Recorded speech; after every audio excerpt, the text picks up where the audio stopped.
Dita 26. Kur e vërteta rrezikon jetën. Leximi i ditës. Jeremia kapitulli 26. Vargu kyç.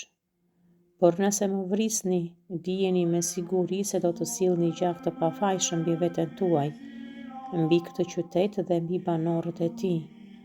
Shpjegimi.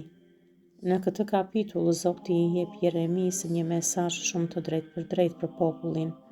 Nëse nuk pendoheni, tempulli dhe qyteti do të shkatërrohen. Jeremia e shpall këtë mesazh publikisht në tempull, por reagimi i njerëzve është i fortë.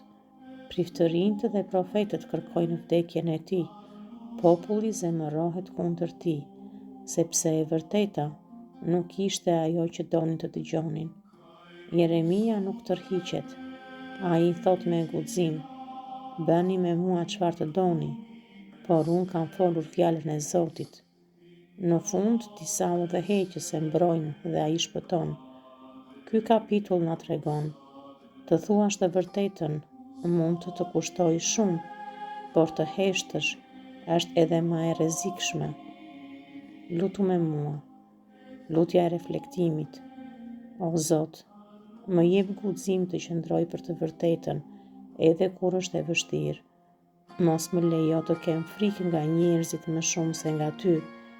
Më jep një zemër të fortë dhe një shpirt të qëndrueshëm. Ndihmom të flas të vërtetën me dashuri dhe me besim. Ti je mbrojtja ime dhe forca ime. Amen.